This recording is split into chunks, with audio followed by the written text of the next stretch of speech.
Fake news, algoritmos, informação instantânea, jornalismo independente. Os desafios do jornalismo na era da ultraconectividade discutidos aqui, na Sala de Imprensa.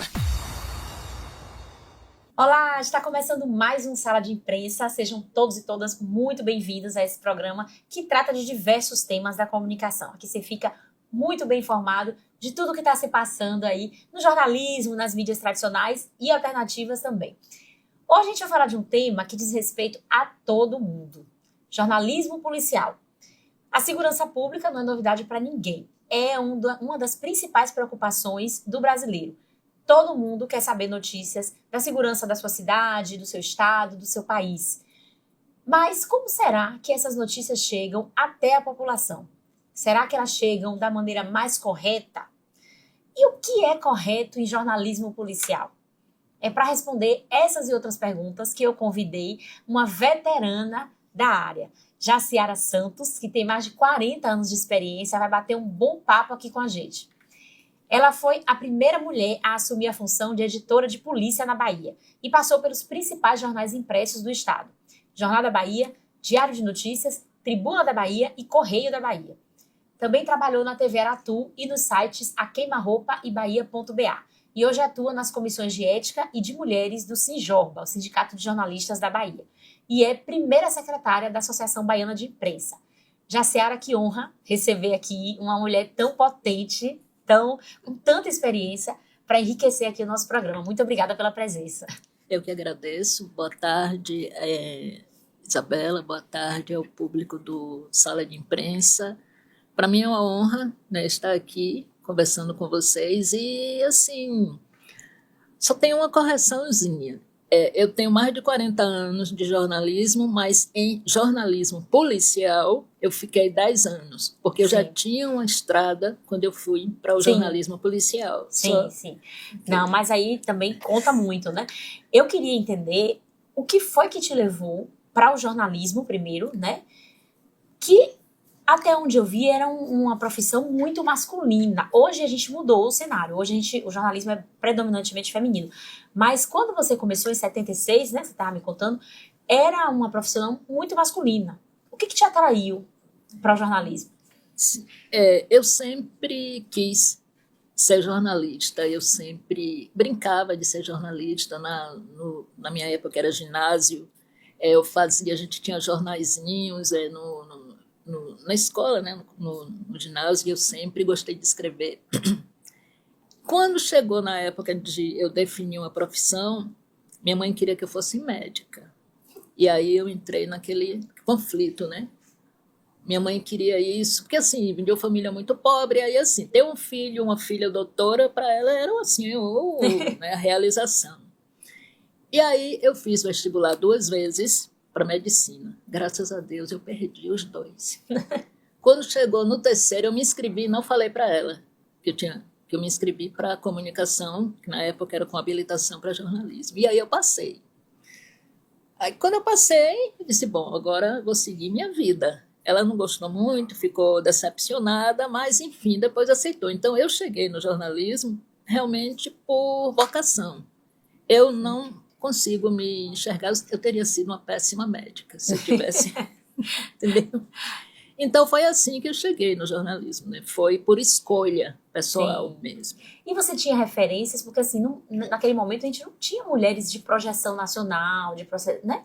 Na área, pelo menos eu não me recordo agora. Você tinha referências? Não, mulher não. Tinha homens mesmo, né? Eu recortava crônicas de Ruiz Pinheiro Filho, que depois veio a ser meu professor na Facom, de João Baldo também, eu recortava aquelas. Então, assim, minhas referências realmente eram masculinas, porque não existia nessa época nenhuma mulher jornalista de projeção que chegasse a fazer a cabeça de um adolescente, né, que estava entrando, aspirando a ser jornalista. Então, minhas referências realmente eram masculinas. Sim, e hoje você é referência feminina. Você que está dizendo. Para outras jornalistas, mas com certeza. E esse universo do jornalismo policial, como é que você chegou? Você caiu de paraquedas ou você já queria chegar nesse lugar? Então, né, não. Na minha época, ninguém gostava de fazer polícia, porque Editoria de polícia sempre foi assim o primo pobre das redações. Ah, é? Se você chegasse assim num estudante de jornalismo, e aí você quer ser? Ah, eu quero ser jornalista. E aí o que você pretende fazer? Ah, eu quero trabalhar na televisão. Aí depois, eu quero trabalhar fazendo matéria de cultura, entrevistando artista. Você não via ninguém dizer que queria fazer polícia. Sim. Às vezes, você chegava ali por uma circunstância, não tinha vaga em nenhuma editoria e jogava para a polícia. Porque eu não sei se pelo fato de os precursores, né, do jornalismo fossem talvez pessoas que não tinham formação acadêmica, e eu cheguei numa época em que o academicismo estava em moda, né, então a gente chegava assim cheio de pose na redação, né, e as grandes referências no jornalismo policial eram pessoas que não tinham essa formação acadêmica, eram assim, profissionais excelentes, mas não tinham essa formação. Não tinha o título. Exatamente. Tem algumas histórias assim até de jornalista que era office boy, e aí como ele sabia contar a história, ele foi para a editoria de polícia. A gente entrevistou recentemente na ABI um jornalista assim, que foi assim, uma referência no jornalismo policial, Cristovaldo Rodrigues, mas ele não tem vergonha de dizer isso. Ele sempre disse assim, eu não tinha nem o primário, né? Poxa. Então, eram essas. Ninguém pensava em ser jornalista, ir para a editoria de polícia. Como é que você me perguntou como é que eu cheguei na editoria? Foi em 2000, no ano 2000, eu era editora de economia da Tribuna. Mas, assim, eu não estava feliz. Primeiro que eu não gosto... Ser editor, para mim, não é uma realização. Eu gosto de ser repórter, eu gosto de estar na rua, eu gosto de escrever.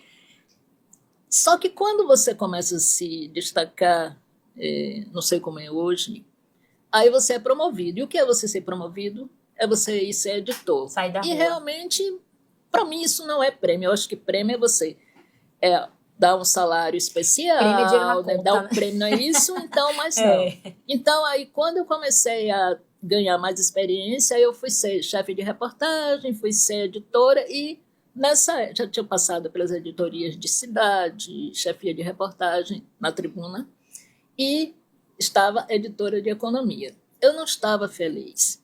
Eu realmente não estava. Era um salário razoável, mas eu não estava feliz. E aconteceu que um amigo meu, um amigo e uma referência, né, de vida e de profissão, Erival Guimarães, ele já não está entre nós, ele estava implantando um projeto, ele era editor de polícia, de segurança, no Correio, e ele estava implantando um projeto no Correio, que era coluna arquivo, o que era coluna arquivo? Era você pegar crimes históricos e trazer esses crimes e relembrar esses crimes. E aí ele me chamou, perguntou se eu não queria ir. Como eu estava querendo realmente sair, eu disse, quero. Mas aí veio aquele choque, né? Quando eu aceitei, porque realmente eu queria sair, aí depois eu comecei a pensar assim, eu vou trabalhar em polícia, meu Deus, vou trabalhar em polícia. E aí começou, né, a bater aquela coisa assim, mas eu disse, não, eu vou, porque, e além de fazer essa coluna, eu tinha a chance de ser repórter especial, então eu ia fazer reportagens e ia fazer isso. E aí foi assim que eu fui para o jornalismo policial. E eu digo para você, a coluna arquivo, eu até trouxe aqui um exemplar, foi um dos trabalhos assim que mais me deram, que me gratificaram fazer, porque eu não apenas resgatava, eu atualizava, eu via como era que os personagens, a família da vítima, procurava ver o autor, se estava preso, se não estava preso, e algumas... aconteceu assim, eu trouxe esse daqui, porque esse foi interessante. O caso? É o caso Vera Fraga. Foi uma socialite, né, que foi assassinada, foi um crime brutal. Aqui em Salvador. Em Salvador. Foi um crime brutal. Foi a empregada, era a empregada dela, que se juntou com outras pessoas. Foi latrocínio, foi para matar realmente. E foi muito cruel a forma como ela foi morta. Mas aí as pessoas foram presas, foram julgadas, estavam cumprindo pena. E eu descobri isso. Só que quando eu fui entrevistar, eu fui na penitenciária, elas estavam já para ser soltas, tinham entrado com recurso, estavam para ser soltas. E a família não sabia. Aí, A família da quando a socialite. família não sabia. Da socialite ou delas? Não, família da vítima. Da vítima, sim. Exatamente. Aí eu falei, né? Quando eu fui. Eu aí falei, né? Porque eu não sabia que... Foi um choque total, né? Foi uma revolta, foi aí o filho, né? O filho foi procurar. Realmente, depois eu não sei qual foi o desfecho, né? O desfecho disso. Mas foi ele não sabia, entendeu? Então, eu levei essa informação para ele. E aconteceu outros casos também de outras situações em que às vezes, o autor estava solto e a família da vítima não sabia. E isso, para mim, foi muito interessante, porque a gente, quando faz uma matéria, assim, a gente faz, escreve, vai embora, acabou, né? Passa pra próxima. Para depois, né? E aí isso foi diferente, porque eu atualizava, né? Foram 3 anos esse trabalho, né? Fiz assim, vários casos de repercussão. Só que aí o Correio entrou numa crise financeira e teve que demitir muita gente, e aí acabou a coluna. Foi assim, eu fiquei muito frustrada, mas enfim. Então foi assim, eu fui para o Correio para isso, né? Para desenvolver esse projeto e para fazer reportagens especiais. Fiz várias reportagens especiais, fiz uma que às vezes as pessoas me perguntam assim, a matéria que você fez, a matéria mais importante que você fez foi a do grupo de extermínio. Eu digo, não foi. Eu ganhei vários prêmios. Sim. Eu estou trazendo aqui, não para mim vai descer, mas para dizer o seguinte, foi uma reportagem que teve repercussão, eu ganhei prêmio, ganhei até menção honrosa na Universidade de Colômbia, mas não é a matéria que me define, entendeu? Foi uma matéria sobre o quê? Grupos de extermínio, né? Que hoje aqui em Salvador? Sim, aqui em Salvador. Que hoje é o meio parecido com milícias. Né? Então hoje a gente pode dizer que pode ser aqui para a milícia. E eu fiz essa matéria, entrevistei um justiceiro, né? Um matador. Dentro dessa foram 5, foi uma série, né? Foram 5 matérias. E aí outra coisa, dentro dessa série as pessoas, você entrevistou um matador, que coisa, poxa, que matéria. Eu digo assim, eu entrevistei, mas jornalismo também é sorte.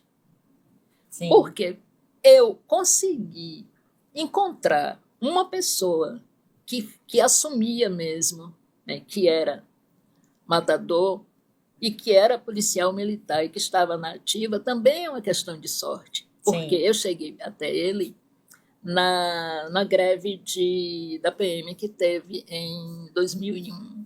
2001, acho que foi 2001. E aí, assim, foi uma época assim, muito, muito tensa, e eu trabalhava também na Defesa Civil. E aí essa pessoa, às vezes, chegava assim, tudo vestido parecendo Rambo, né? E aí eu comecei Ele tinha umas conversas assim porque nessa época teve muitas mortes, né? Sim, teve muitas mortes, assim, a gente de manhã, durou acho que uns 5 dias a greve da polícia. A greve.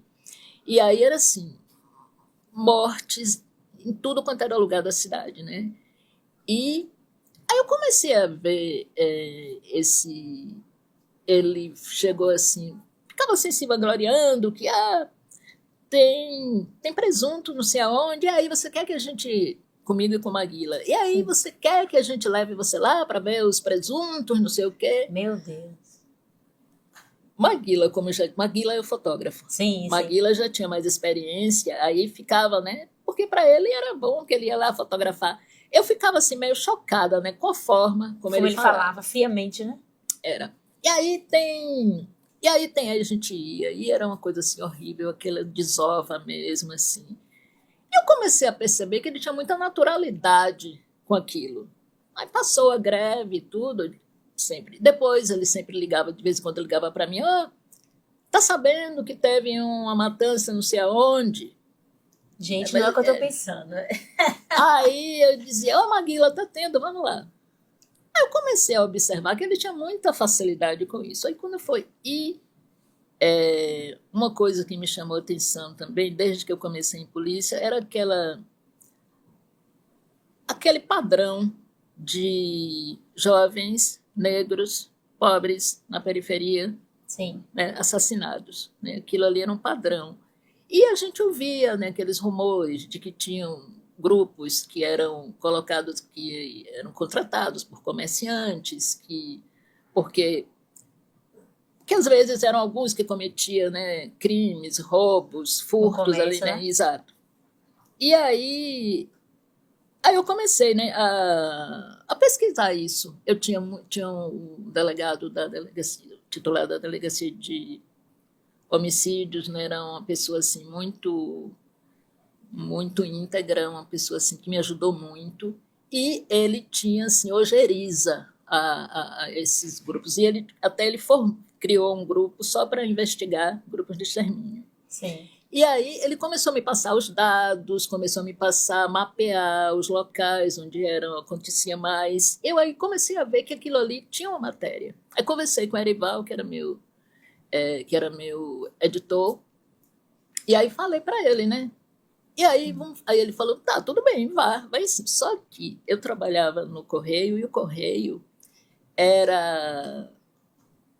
nessa época, era comandado pelo carlismo. Sim. Né? E o segurança pública, né? não era exatamente um assunto, uma pauta que interessasse para o Correio. Mas ele disse, faça.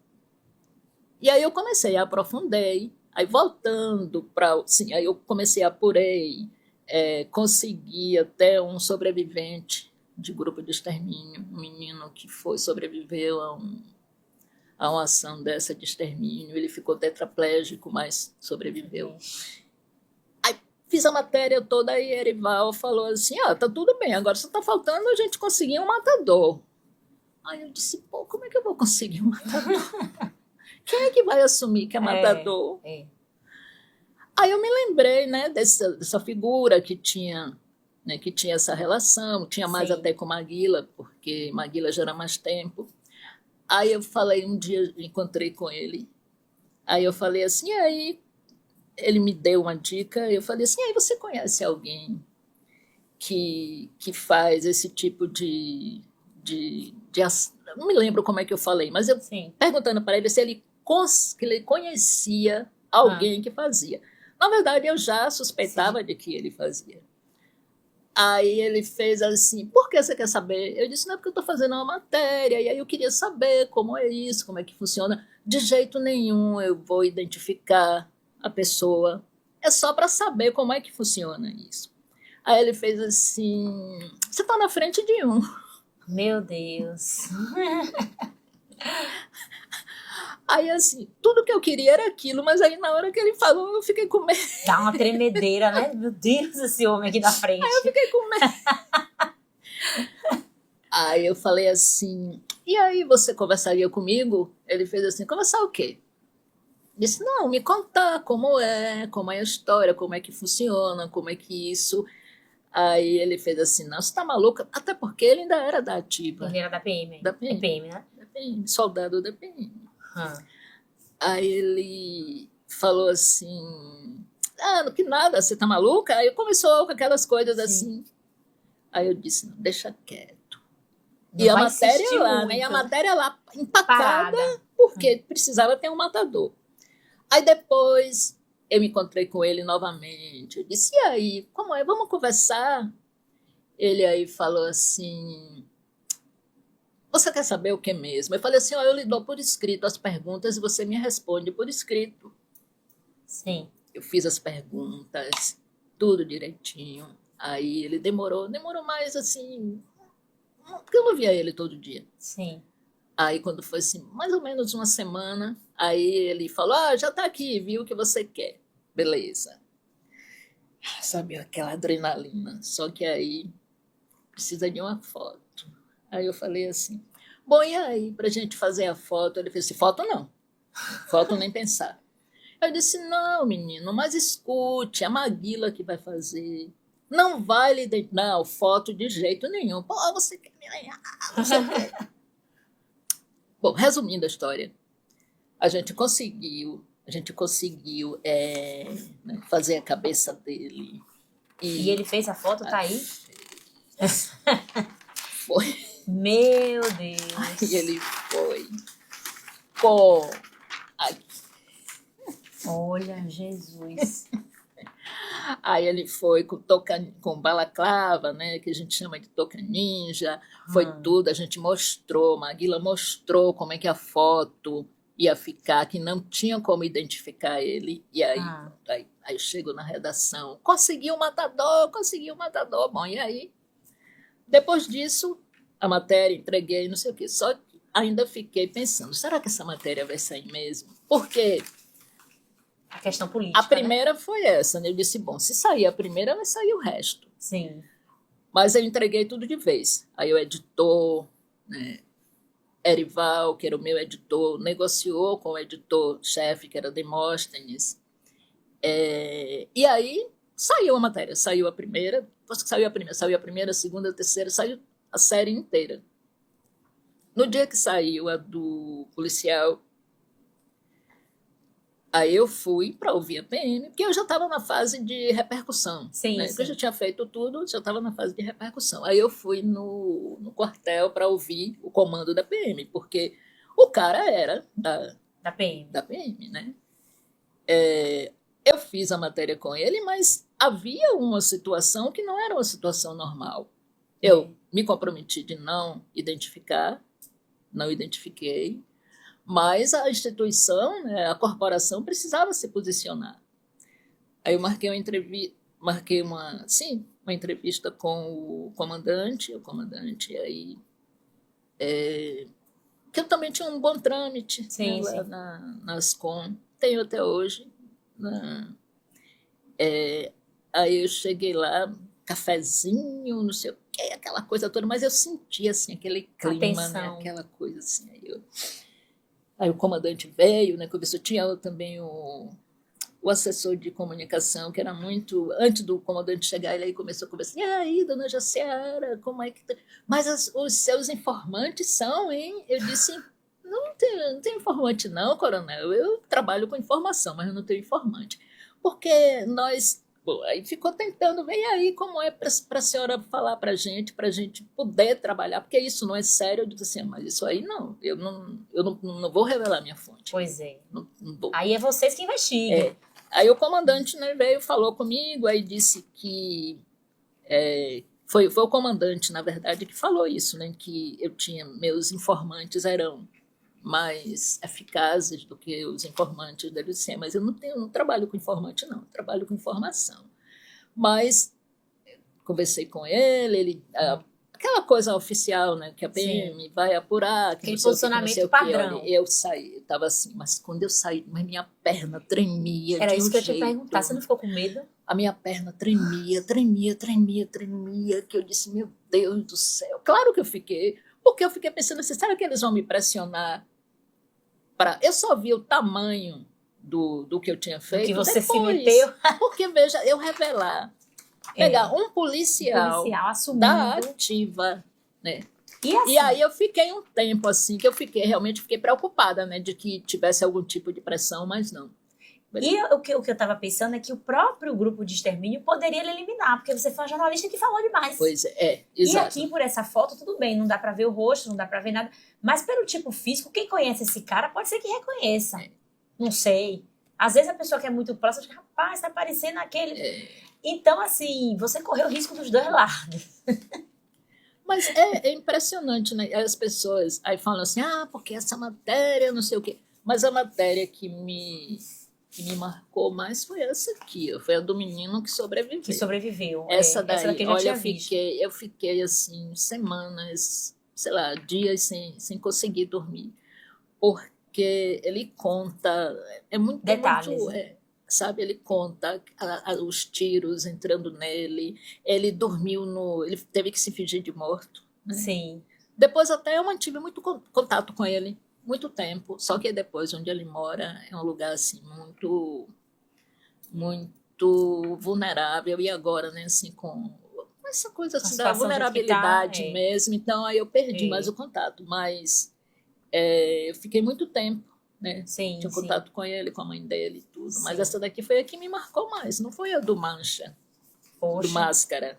Agora, é engraçado, essa história que você falou, né? Essa coluna que você tinha no Correio, que é arquivo, né? O nome da coluna, ela remete muito a um fenômeno atual que está fazendo um sucesso enorme, que é o fenômeno dos true crimes. Você já ouviu falar, né? Que são os podcasts policiais, as séries de TV policiais, que são uma febre, as pessoas adoram relembrar crimes que foram marcantes na história do país, na história do mundo. Então você foi uma pioneira nisso aí também. Você inaugurou no impresso a era dos true crimes. A gente pode falar isso? No âmbito regional. Porque hoje em dia isso bate recordes, assim. Então tem um canal fechado que é só para isso, né? Só para mostrar esses crimes. Aí passa crimes no mundo inteiro, mas passa do Brasil também.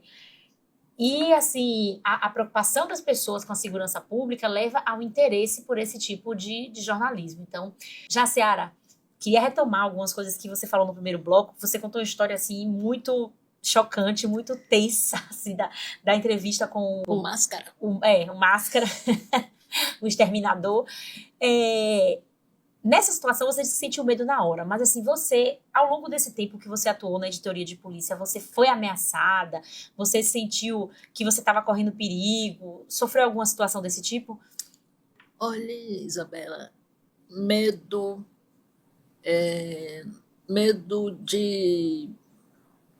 de bandido, medo de investigação. Não. O medo que eu tive, que me marcou muito, foi um medo mais psicológico. Eu tive uma situação, foi um crime que teve muita repercussão, de um psiquiatra que matou o pai. Eu prefiro nem falar o nome. Eu lembro disso. O pai dele era professor de medicina. Sim. E ele também era professor, psiquiatra. Sim, eu me lembro. Uma pessoa assim, de muita proeminente. Sim. E aquela coisa de jornalista de querer, né, de querer sair na frente, de querer se destacar. E eu fui para a apresentação dele e não sei porquê, ele realmente, não sei se ele viu a matéria, se ele gostou da forma como eu tratei a matéria. Ele estava no presídio e ele ligou para mim. Ele ligou para mim que ele queria me dar uma entrevista exclusiva. Todo mundo estava querendo isso, né? Meu Deus, ele ligou para você. E aí ele ligou. Eu recebi a ligação do presídio, que a pessoa faz a ligação, e aí depois na redação. Não foi para meu celular particular, foi para a redação. Eu nem acreditei, achei que era trote, alguma coisa assim, mas aí Aí ele falou que queria me dar uma entrevista, eu digo assim, parou, sabe aquela coisa, o mundo parou. Ele quer me dar uma entrevista exclusiva. Pá. Aí me preparei, fui, fiz a entrevista gravada. Foi a pior decisão da minha vida. Por quê? Porque esse homem passou a me ligar. E eu ainda caí na besteira de dar o meu telefone. Sabe aquela coisa, sabe? Eu dei o meu telefone. Ele ligava para mim assim, de manhã, de tarde ou de noite. querendo mandar recado para pessoas e ele difamava as pessoas. Teve várias que ele tinha no quadro psicológico dele, psiquiátrico, sei lá, ele tinha mania de perseguição. Então, ele difamou assim, uma série de pessoas, jornalistas, inclusive, conhecidas, e que ele dizia que tinham conspirado contra ele. E era uma coisa assim de que eu ficava com medo de que ele fizesse também alguma coisa, começasse também a me difamar. Se voltasse contra você. E ele me ligava. Foi um período assim muito, muito, muito tenso. Foi o pior período da minha vida, porque quando eu via a ligação, eu já começava a ter aquelas síndrome de pânico mesmo. Porque aí as pessoas podem dizer assim, sim, mas não era uma ameaça física, ele estava preso, ele estava confinado, mas era uma ameaça psicológica, ele me ligava. E aí ficava, já assim, e ele tinha uma voz assim anasalada, às vezes eu não identificava logo que era ele, e eu atendia. Depois eu comecei a não atender mais a ligação. Quando eu via que era um número assim, parecido, eu não atendia. E ele queria, sim, porque ele me pediu para entregar um bilhete a uma pessoa que ele dizia que essa pessoa era apaixonada por ele. Óbvio que eu não fiz isso, né? Sim. E ele ficava me cobrando isso. Ele não é que ele me ameaçasse de dizer vou fazer, vou acontecer. Não, era um assédio assim, psicológico. Sim, era mesmo, a forma de falar meio agressiva, né? Sabe? Cobrando. Era. E o que eu mais tinha medo era de que ele dissesse que aquela matéria que ele não tinha, que eu tinha inventado alguma coisa. Porque muitas coisas que ele inventou de pessoas assim, de renome mesmo. Aqui eu não vou falar, mas depois da entrevista eu vou lhe falar. E meu medo maior era esse. Até que ele foi transferido para o HCT, né, Hospital de Custódia, que aí realmente ele parou. Mas foi um período muito tenso. Se você me perguntar medo eu tive nessa época, porque eu achava que eu não ia mais ter paz na minha vida, porque ele ligava de manhã, de tarde, de noite. Por que o presídio permitia que ele fizesse tantas ligações? Aí eu não sei. Estranho, aí né? Eu não sei realmente. Mas foi um período assim muito... Deve ter durado um mês, mas foi um mês que para mim foi uma eternidade. Então, assim... Você não pensou em trocar de número? Era o telefone... Não, nessa época eu não sei, eu não tive essa iniciativa. Sim. Né? É porque a gente fica tão apavorada que... Então, aí eu tive medo, realmente. Foi uma situação. Agora, se você me perguntasse sobre situação de tensão, já tomei carreira, já saí de lugares, né, que sai daqui porque a pessoa armada, não, sai aqui, você não vai passar, não vai entrar, mas sempre estava acompanhada de fotógrafo. Então, assim, medo, eu senti nessa situação. Aí eu senti mesmo. E ele continua preso até hoje? Não. Já foi solto? Meu Deus. Já porque nossas leis, né, tem um trâmite. Então, ele ficou... Inclusive, eu não trouxe não, mas inclusive ele dizia, para você ter uma ideia, ele assumia que matou o pai e que mataria novamente. Eu lembro das entrevistas que ele dava na TV, eu lembro. Pois é. E dava para ver, assim, que ele tinha algum transtorno psiquiátrico, dava para ver. Então ele dizia assim, ele disse que não queria ser considerado inimputável, não. Que ele matou porque ele quis matar e mataria de novo. Meu Deus. Agora, o fato de você ser mulher e negra, né, nessa editoria, você acha que trouxe dificuldades para você? Ou não o fato de ser negra, porque a gente sabe que tem o racismo, mas às vezes o fato de ser mulher facilita algumas coisas, né? Como é que você se vê nesse ambiente tão hostil, tão pesado, e sendo mulher e negra? No jornalismo policial, eu nunca sofri assim, nada relativo a racismo. Não. Sim. Já sofri em outras circunstâncias. Sim. Mas... E quando eu entrei para o jornalismo policial, eu tinha um fator a meu favor, porque eu já era uma mulher experiente, eu já tinha 45 anos, eu acho, 44, 45 anos, então não era ainda uma menina. Né? Sim. Eu já tinha uma experiência, mais de 20 anos, né, de jornalismo, então eu sentia muito respeito, sentia. Tinha outras mulheres, tinha outros repórteres tinha. Eu digo assim, quando me perguntam, você foi pioneira? Eu fui a primeira editora de polícia, até onde eu sei. Sim. Mas repórter não, já existia. Já tinha repórter. Tinha. Sim.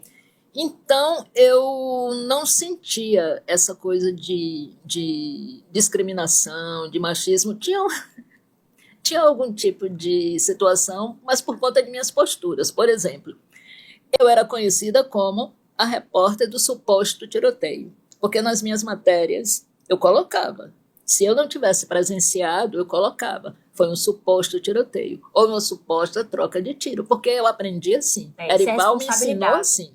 Olha, se você não viu, você não vai dizer que houve tiroteio. Então, os policiais, chegou a repórter do suposto tiroteio. Mas não sei, não tinha a ver com gênero, não tinha a ver com... acho que tinha a ver com uma mudança de mentalidade, a questão de respeito mesmo com as pessoas envolvidas, que não se tinha esse costume, né? O jornalismo costumava também estigmatizar muita gente, e aos poucos a gente foi aprendendo na tora que a gente tem uma responsabilidade com a vida das pessoas, a gente precisa também colocar isso no papel, né? Na hora que a gente vai escrever, na hora que a gente vai pra televisão, pro rádio, falar de alguém, falar sobre um fato. E aí eu já quero me dar com outra pergunta, né? As pessoas falam muito, mas tem profissões que mexem diretamente com a vida, o médico mexe com a vida, o policial mexe com a vida e tal.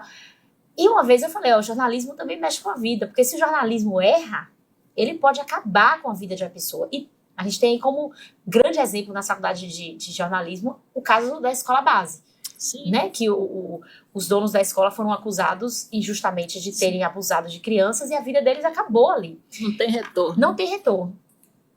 E no jornalismo policial, como é essa questão do erro? Porque muitas vezes o erro no jornalismo policial ele pode ser fatal. Sim. Como é que você já cometeu erros assim? Como lidar com isso assim, ao longo da sua carreira? Eu acho que foi a matéria da minha vida, né? Não foi grupo de extermínio, não foi nada, não. Foi essa matéria. Foi uma matéria em que eu tive a oportunidade de... Eu cometi um erro, mas eu tive a oportunidade de me redimir desse erro e realmente de mostrar o outro lado, né? O que ninguém estava vendo e que eu fui atrás. Dá para contar? Dá. Em 2008 teve essa situação, teve bastante repercussão. Foi um artista, um menino, né, do Le Cirque, que foi assassinado na boca do rio, numa quadra. Ele estava aqui de férias e já estava assim, já ia voltar, e aí chegou um grupo, tá? E aí que estava querendo, o alvo era outra pessoa, e aí terminou que ele também. Então teve muita repercussão. E isso passou, foi noticiado lá, e quando foi alguns dias depois,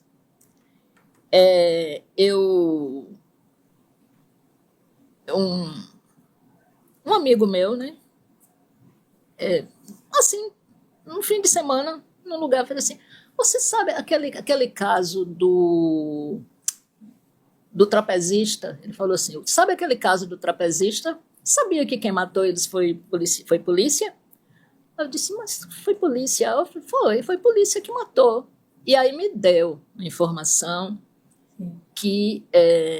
e aí eu fui apurar e vi que realmente isso tinha sido registrado como se tivesse...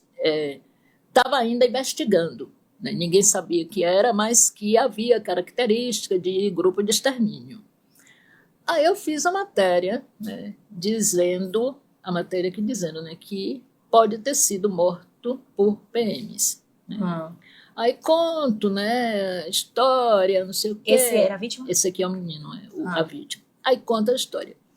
Quando essa matéria sai, Aí a polícia desencadeia uma operação e aí prende 4 policiais. Aqui eu não cito o nome de ninguém, até porque não, só digo que havia. Sim. E aí prende 4 policiais. Aí prende eles, a polícia apresenta eles como os autores, e tem aquele circo todo, aquela coisa. Aí fica assim, né? Oh, que bom, fui eu que dei a dica, fui eu que fiz isso, a polícia fez. Beleza? Maravilha. Passou, fui para minha casa com a sensação do dever cumprido. 1 mês e pouco depois, aí esse meu amigo fez assim, os PM que mataram o trapezista já estão soltos, viu? Eu disse, como assim? Estão soltos. Aí o que Jaciara faz? Era um domingo isso, era um domingo. Aí não tinha muito tempo para apurar e botei lá, né, que os policiais que tinham sido, ou os autores tinham sido soltos. Fiz minha matéria, dando furo, né, Jaciara deu furo. Aí fiz a matéria, quando foi na segunda-feira, eu estava na redação, nessa época já era lá na federação. Aí eu estou lá na redação, aí a portaria falou assim, Jaciara, tem um pessoal aí que está querendo falar com você. Aí eu disse, quem é? Eu pensei, disse que é sobre uma matéria que você fez. É a matéria dos policiais. Aí eu disse, é? Aí eu já fui assim, cheia de razão, né? Eu disse, vieram aqui para me intimidar, só pode. Eu pensei, já pensou, você chega lá e... Só pode. Vieram aqui para me intimidar. Meu Deus. Mas eu estava assim, sabe, cheia de razão. Sim. Aí fui lá no Correio, não sei se ainda tem, mas tinha uma salinha, né, que as pessoas recebiam e tudo. Aí eu fui, né, cheia de moral. Aí chega lá, tava uma advogada, os 4 policiais e a esposa de um deles. Aí eu disse, sim, eu sou Jaciara, mas é o que mesmo? Aí eu disse, não, Aí a advogada falou assim, dona Jaciara, a gente veio aqui porque ela estava com um calhamaço assim de papel. Aí falou assim, porque eu queria conversar com a senhora, mostrar que isso aí foi um erro, que na verdade eles não são os autores, que isso foi uma armação, porque tem gente acima, né? Aí me contou a história toda. Aí eu fiquei assim, ouvindo, eu sempre assim, todo mundo é inocente, né? Aí ela fez assim, olha, eu não quero que a senhora... Eu disse, vocês querem o quê? Querem retratação? Não, eu não quero retratação. Quando ela falou, eu não quero retratação, eu já disse, eu só queria que a senhora lesse uma parte desse material, só isso, o relatório que ela fez para pedir o habeas corpus. Sim. Eu só queria isso. Aí, se a senhora achar que tem procedência, aí a gente conversa. Mas eu não vim aqui para pedir retratação, não. Eu disse, tá, tudo bem. Mas aí eu já fiquei, né, meio assim, balançada. Aí eu levei o material para casa. Rapaz, quando eu comecei a ler o material, mas sabe, os absurdos que tinham sido cometidos. Meu Deus. Todos tinham álibi. Todos. O crime aconteceu na Boca do Rio, no início da noite, ali esqueci o nome, mas na Boca do Rio. Um dos policiais ele fazia bico numa empresa de ônibus. A linha dele era plataforma, não sei o quê. A empresa deu um atestado de que ele realmente, naquele dia, naquela hora, estava trabalhando. Um outro fazia bico numa pizzaria lá no fim de linha, perto de Itapuã. Sim. A empresa também deu. O outro policial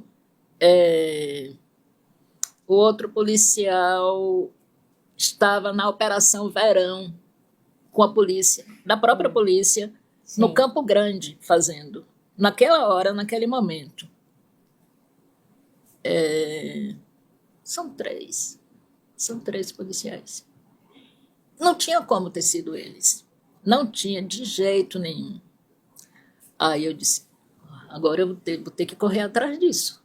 Aí eu vou ter que correr atrás. Bom, resumindo, eu fui, peguei todo esse material, peguei, analisei, apurei, ouvi outras pessoas, aí fui procurar a polícia, né? Fui procurar a polícia, né? A delegada que estava à frente do inquérito. Ela teve a cara de pau de me dizer assim, realmente nós nos precipitamos porque a mídia vazou a operação. Ela quis atribuir a mim, A você. a culpa do erro que eles fizeram. Mas aí, assim, eu fiz uma matéria, eu demorei, assim, umas 2 a 3 semanas apurando, mas apurei tudo. E, realmente, não tinha como. Eu estou falando isso, mas tinha outras coisas, assim, um dos policiais foi indiciado porque uma testemunha dizia que ele usava um brinco africano, não sei o quê. Ele nunca usou brinco. Isso é fácil você olhar se tem furo ou não. Na orelha, sabe? Então, coisas assim que... estavam gritantes, era, né? Assim, absurdo. Mas eu fiz isso, eles já estavam respondendo em liberdade. Sim. Mas o processo continuou rolando. Todo mundo sabia, né? Todo mundo sabia quem tinha mandado fazer aquilo, porque a situação foi o seguinte, o alvo tinha cometido um assalto no Parque de Pituaçu e a vítima tinha sido um parente de um policial. De um oficial. Sim. E esse oficial contratou policiais, eram policiais realmente, sim, mas não tinha nada a ver com aqueles. Eles pegaram, então, as buchas de canhão para poder apresentar e dar uma satisfação para a imprensa. E aí, assim, foi rolando. Só em 2016 é que a justiça realmente reconheceu que eles eram inocentes. Mas, assim, até hoje eu sou amiga deles, né? A gente se frequenta e tudo, a mulher de um deles mesmo, diz que eu sou irmã dela. Mas é isso, essa foi a matéria que me marcou, porque, né, eu tive essa oportunidade. Eu digo assim, eu não reabilitei oficialmente porque realmente, a polícia não queria admitir que errou. E ficou por isso mesmo? Os culpados não... Não. Ninguém nunca respondeu por esse crime. Ou seja, o coitado da vítima morreu em vão. Ninguém nunca respondeu por esse crime. Meu Deus. Porque eles usaram os policiais, né, como se fossem os culpados. Depois ninguém mais falou. Isso foi pelo trâmite mesmo da justiça. Quando ficou comprovado que eles não tinham, a justiça realmente absolveu. Sim. Mas a vida deles? Pois é. E a vida deles? E eu sempre fico me perguntando, assim, porque num caso desse de repercussão, tudo a imprensa mostra muito o que aconteceu. Mas a imprensa não acompanha os desdobramentos. Exato. E eu vejo muito, assim, nos telejornais, né? Os âncoras falam, não, vamos acompanhar esse caso. Mas não tem acompanhamento. Daqui a 1 ano, 2 anos, eles não voltam para saber como é que foi o desfecho. A não ser que seja um caso muito, tipo o caso Lucas Terra. Porque os pais, coitados, fizeram muito esforço para poder isso não cair no esquecimento.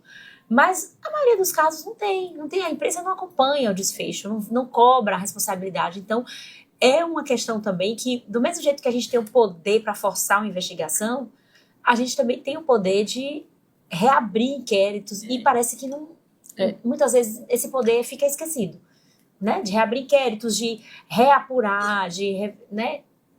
É uma pena. Agora, uma dúvida, essa matéria você fez, falando que foram policiais, com base em uma fonte? Foi essa fonte que te falou e você... Com base na fonte e com base no inquérito. No inquérito que estava na delegacia. Ah, entendi. É complicado, então, né? Mas que bom que você teve a chance de se retratar e de reconhecer, porque tem jornalista que não faz isso. Até hoje nós somos amigos. Isso é ótimo. Agora, você acompanha o jornalismo policial hoje? Você está fora, né, desse segmento? Hoje não. Não acompanha? Hoje não. Você não tem nenhuma impressão sobre o que está sendo feito? Telejornalismo, a parte de jornal impresso? Eu sinto vergonha alheia. Sinceramente. eu acho que eu não quero apontar dedo, Sim. mas eu acho que não existe mais assim um interesse em aprofundar, não existe o interesse em ver o lado humano das coisas. Sim. Existe muita espetacularização, essa palavra eu sempre tropeço, né? A notícia é transformada em espetáculo, né? E assim, eu realmente hoje não assisto, não assisto, não. Não acompanhando jornais? Não sinto. Sim. Né? Meu marido até gosta de assistir, né? Aí Sim. fica assim, eu digo assim, só tem bagaceira. Tem bagaceira. Eu não sinto. Isso é jornalismo policial, você acha? É policial, não é jornalismo.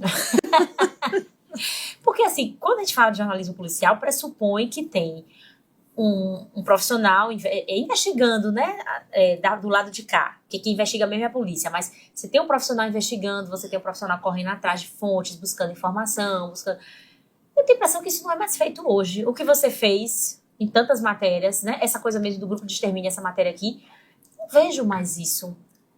Não sei se eu estou desinformada também. Isso. Aqui em Salvador que eu falo, né? No âmbito local. Eu não tenho como dizer para você, seria leviano de minha parte, Sim. porque eu não acompanho.